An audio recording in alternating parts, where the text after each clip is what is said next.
이스라엘 백성에 있어서 40년 광야 생활의 경험은 하나님 백성으로서 잊을 수 없는 그런 소중한 신앙적 경험이었습니다. 여러분, 광야는 거친 곳이고 또 부족한 곳이고 또 고난이 많은 그런 장소인데, 그 광야는 이스라엘 백성들에게는 신앙을 배우는 그런 학교와 같은 그런 곳이었습니다. 그래서 이 광야 40년 생활을 광야 학교라고 그렇게 부르기도 합니다. 오늘 본문은 이스라엘이 그 광야에서 배운 것이 무엇인가를 지금 고백하고 있는 그런 내용입니다. 여러분, 이스라엘이 광야 학교에서 배운 것이 뭡니까? 첫째는 선하고 좋으신 하나님입니다. 하나님이 얼마나 선하고 좋으신 분인가 하는 것을 광야에서 그들은 40년 동안 체험을 했습니다. 12절 이하에서 보면, 그 거칠고 부족함이 많은 광야에서 이스라엘 하나님께서 그들에게 늘 좋은 것으로 그들을 인도하셨다는 사실을 이야기하고 있습니다. 12절부터 보면, 낮에는 구름 기둥으로 인도하시고 밤에는 불 기둥으로. 여러분, 광야를 나오지 않았다면 구름 기둥의 은혜를 그들이 경험할 수 있었겠습니까? 밤에 불기둥의 은혜를 경험할 수 있었겠습니까? 광야와 같은 그런 춥고 또 낮에는 뜨겁고 하는, 밤에는 춥고 낮에는 뜨겁고 하는 이런 곳이기 때문에 그들을 보호하시는 하나님의 은혜를 경험할 수 있었던 거죠. 또 13절에 보면, 시내산에 강림하시고 하늘에서부터 그들과 말씀하사 정직한 규례와 진정한 율법과 선한 율례 계명을 그들에게 주시고, 그러니까 하나님의 말씀이 그들에게 주어졌고, 그래서 그 말씀이 광야에서 그들을 인도했습니다. 15절에 보면, 그들의 굶주림 때문에 그들에게 양식을 주시며, 여러분, 굶주리는 곳이기 때문에 양식을 공급해 주시는 하나님의 은혜를 경험할 수 있었고, 또 그들의 목마름 때문에 물이 없는 곳이기 때문에 그들에게 반석에서 물을 내시는 기적을 그들이 경험하게 됐고, 여러분, 그렇습니다. 고난의 땅에서 하나님 백성이 배울 수 있는 것은 하나님이 얼마나 좋으신 분이고 얼마나 가까이 계신 분이고 또 자기 백성에게 필요한 은혜를 베풀어 주시는 분인가 하는 것을 그들은 광야 40년 동안 잘 배울 수 있었습니다. 여러분, 우리 하나님은 우리가 형통하고 평안할 때에는 눈에 잘 보이지 않고 또 가까이 계시다는 것을 제대로 느끼지 못할 수 있습니다. 그러나 광야와 같은 고난의 땅, 고난의 시간이 되면 하나님이 얼마나 좋으신 분이신가, 얼마나 내 가까이 계시는 분이신가를 알게 되는 그런 복이 있습니다.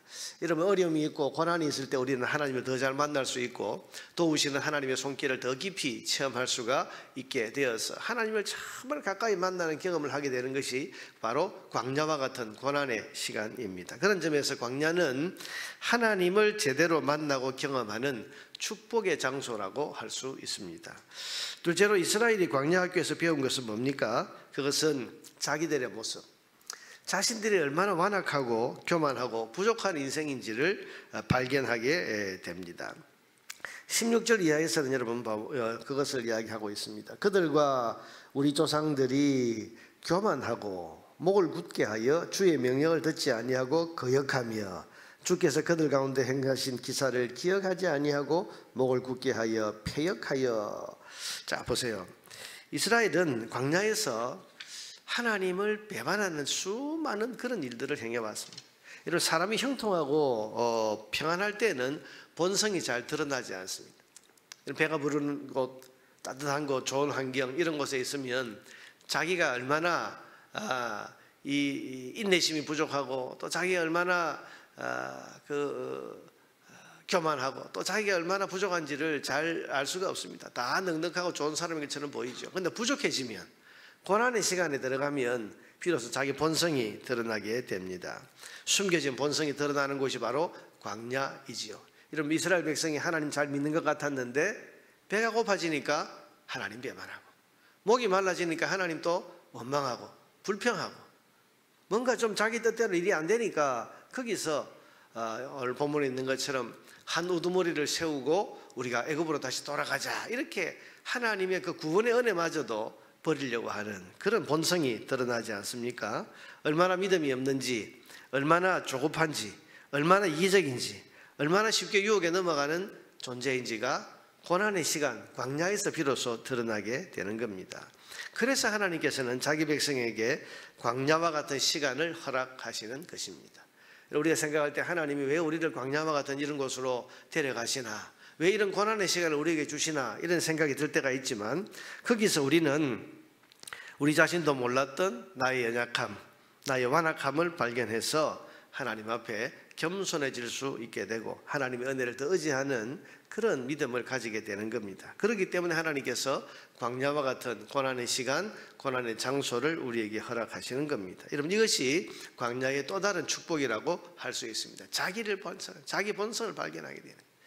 실제로 이스라엘이 광야 학교에서 배운 게 뭡니까? 그것은 이스라엘의 죄악을 뛰어넘는 하나님의 크신 은혜입니다. 17절 하반절 이하에 보면 하나님의 은혜가 나옵니다. 그러나 주께서는 용서하시는 하나님이시라.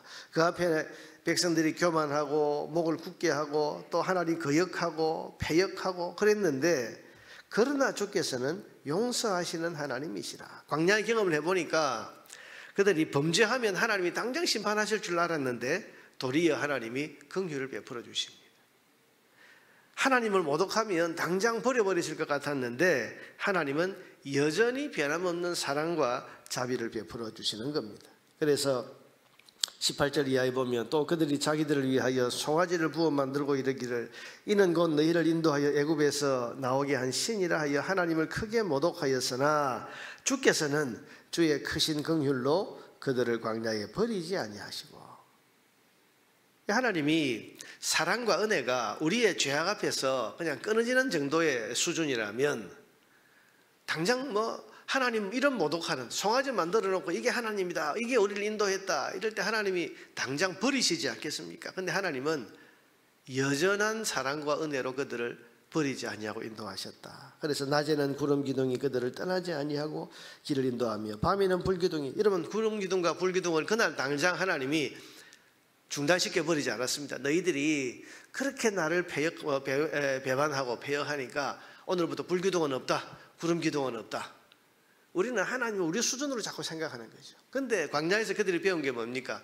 우리가 그렇게 배역하고 하나님께 교만하고 범죄했는데도 불구하고 하나님의 은혜와 사랑은 우리의 부족함과 죄악을 덮고도 남음이 있는 놀라운 것이다 이런 것을 그들이 경험하게 된 겁니다. 하나님의 사랑, 하나님의 은혜가 얼마나 놀라운지, 얼마나 큰지, 우리가 이런 죄악을 범했는데도 불구하고 우리를 버리지 아니하시고 여전한 은혜와 사랑으로 끝까지 우리를 인도해 주셨다.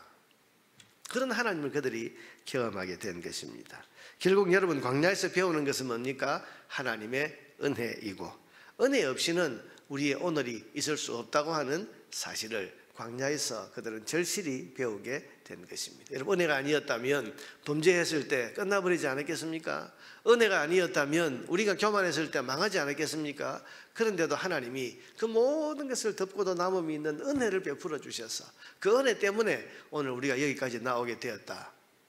그것을 우리가 광야의 생활을 하면서 경험했다. 이렇게 지금 그들이 고백하고 있는 것입니다.